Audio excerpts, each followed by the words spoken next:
گناہوں پہ ہوں شرمندہ،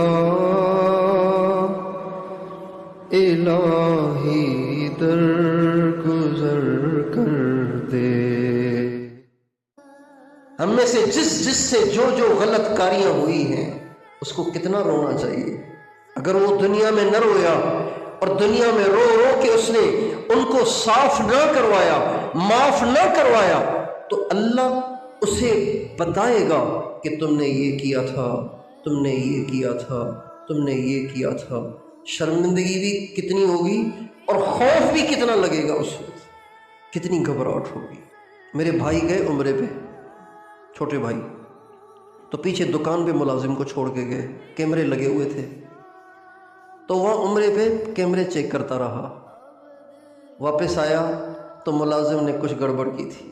ملازم وہ کہ جو 5-7 سال سے ہمارے پاس تھا، اب وہ اچھا خاصا ہو گیا ہے، 25 سال کا ہو گیا ہے، 25-26 سال کا ہو گیا ہے۔ 4-5 سال کا تھا جب سے وہ میرے والد کے پاس ملازم تھا، اب تک وہ ملازم تھا۔ اب کیمرے میں ساری چیزیں محفوظ ہو گئیں۔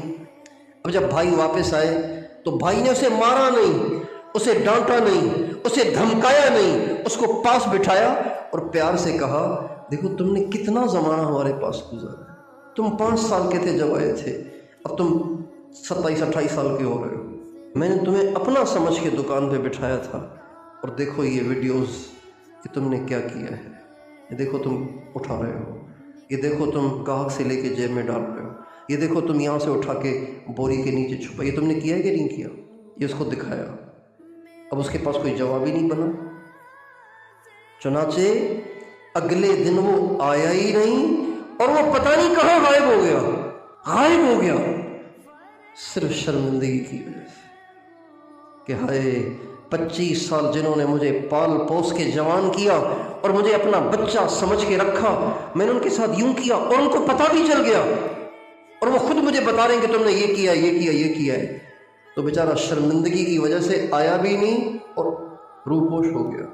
وہ کتنی شرمندگی ہوگی جب اللہ ہمیں کہے گا کہ تم نے یہ کیا تھا نا، تم جو بیان کر رہے تھے، تم اس لیے کر رہے تھے نا کہ لوگ کہیں واہ کیا غضب کا بیان کرتا ہے، واہ کتنی اچھی بات کرتا ہے، واہ کیسے پیارے الفاظ لاتا ہے، تم اس لیے کر رہے تھے نا۔